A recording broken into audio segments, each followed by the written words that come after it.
الحمد لله نحمده ونستعينه ونستغفره ونؤمن به ونتوكل عليه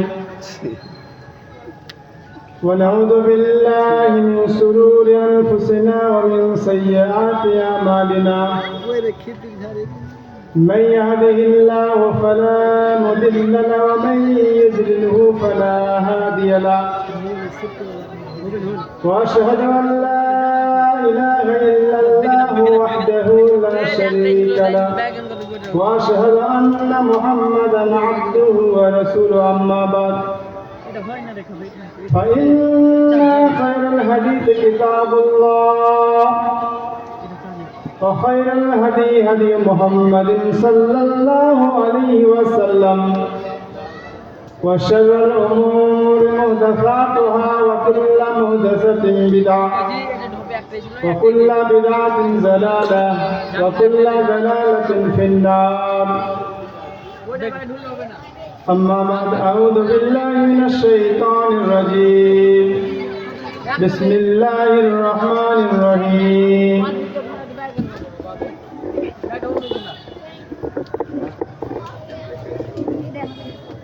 إن الله لا يغير ما بقوم حتى يغيروا ما بأنفسهم وقال ولا تهنوا ولا تحزنوا وأنتم الأعلون إن كنتم مؤمنين وقال النبي صلى الله عليه وسلم تركت فيكم أمرين لن تضلوا ما تمسكتم بهما كتاب الله وسنة نبيه رب اشرح لي صدري ويسر لي أمري واحلل عقدة من لساني يفقهوا قولي তুমি মুখের ক্যামেরাটাই করতে হবে। শ্রদ্ধেয় সম্মানীয় আজকের এই জালসার সভাপতি মহাশয়, স্টেজে বসে থাকা এলাকার ওলামা ইকরাম, আমার সামনে বসে থাকা দিন দরদি ভাই ও বাবাজীগণ ও পর্দা নসিনা মা ও বোনেরা, যাবতীয় প্রশংসা মহান আল্লাহ তাবারক ওয়া তাআলার জন্য, যিনি আমাদেরকে আশরাফুল মাখলুকাত করে সৃষ্টি করেছেন।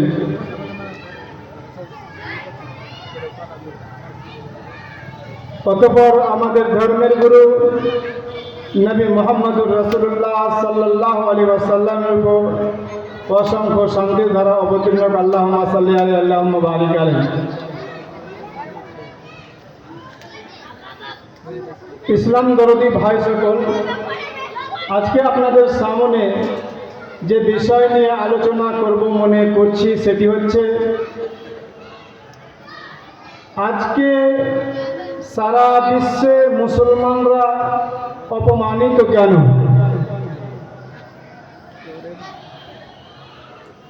আমরা অনেকেই অবগত আছি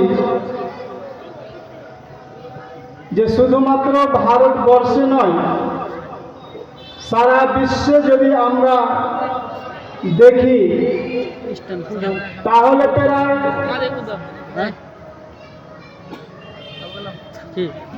পুরো মানব জাতির যদি আমরা জনসংখ্যা যদি আমরা দেখতে যাই তাহলে সেটা প্রায় 8.25 বিলিয়ন। তাহলে 8.25 বিলিয়ন যদি মানুষ সারা বিশ্বে আছে, তাহলে মুসলমান এদের মধ্যে কতটা? সারা বিশ্বে প্রায় মুসলমানদের জনসংখ্যা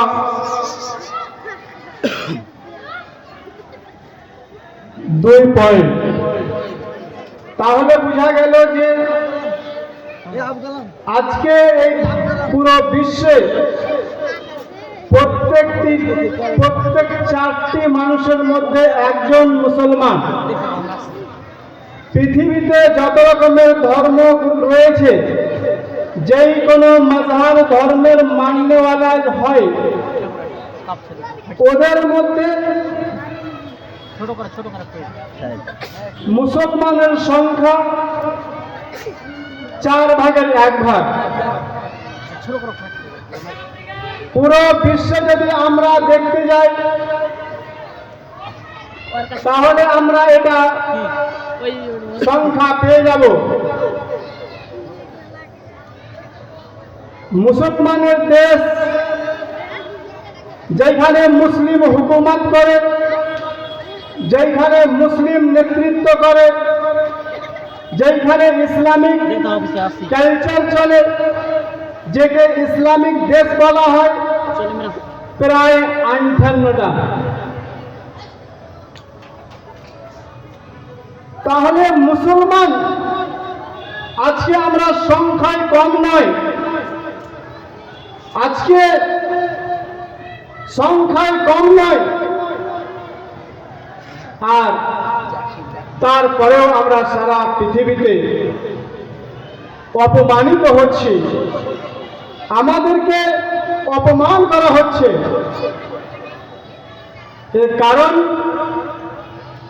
এর কারণ হচ্ছে আজকে আমরা আল্লাহ এবং রাসূলের আনুগত্য করা ছেড়ে দিয়েছি। আল্লাহ এবং আল্লাহর রাসূল যা বলেছিলেন সেইগুলো আমরা ছেড়ে দিয়েছি, তার উপরে আমল হচ্ছে না।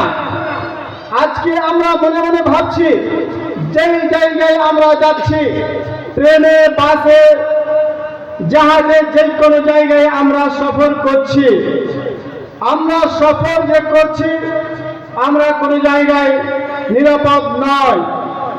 কোনো জায়গায় দেখা যাচ্ছে, ট্রেনে দেখা যাচ্ছে, দাড়ি টুপি দেখে মানুষ তাকে মারছে।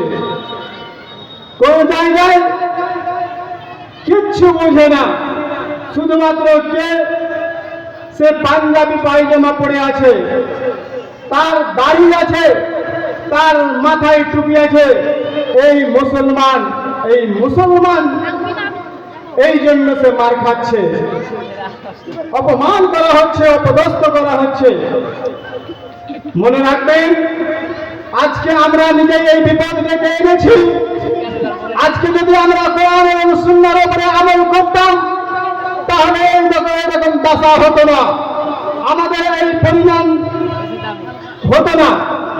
আল্লাহ তাবারক ওয়া তাআলা কোন কওমের, কোন গোত্রের, কোন বংশের, কোন গোষ্ঠীর আল্লাহ তাবারক ওয়া তাআলা অবস্থাকে পরিবর্তন করেন না, যতক্ষণ পর্যন্ত সেই কওম নিজের অবস্থা নিজে পরিবর্তন না করে নেয়। দলিল, আল্লাহ তাবারক ওয়া তাআলা বলেন, ইন্নাল্লাহা লা ইউগাইয়িরু মা বিকওমিন হাত্তা ইউগাইয়িরু মা বিআনফুসিহিম। কোন মানুষের, কোন কওমের আল্লাহ তাবারক ওয়া তাআলা ততক্ষণ পর্যন্ত তাকে পরিবর্তন এবং চেঞ্জ করে দেন না, যতক্ষণ পর্যন্ত তারা নিজেরা নিজেকে পরিবর্তন না করে নেয়। আজকে মুসলমান, আজকে আমরা মুসলিম দাবি করি, মুসলিম দাবি করার পরে যখন মুয়াজ্জিন আল্লাহু আকবার, আল্লাহু আকবার, হাইয়া আলাস সালাহ, হাইয়া আলাল ফালাহ সাদা দেয়, যখন আওয়াজ দেয়, তখন আমরা বহিরা হয়ে বসে থাকি, আমরা গোঙা হয়ে বসে থাকি। আজকে দোকান পাশারে বসে থাকি, মুয়াজ্জিন আযান দিচ্ছে, এসে তোমরা সালাতের দিকে, এসে তোমরা কামিয়াবির দিকে। মুসলমান, নামধারী মুসলমান দোকানে বসে আড্ডা মারে, কাফের আড্ডায় বসে থাকে, তারা তাস পিটায়, তারা জুয়া খেলে, তারা শরাবের আড্ডায় বসে থাকে। এই ধরনের মুসলমানের জন্য, এই ধরনের ইমানের জন্য আজকে আমাদের পুরো জায়গাতে সব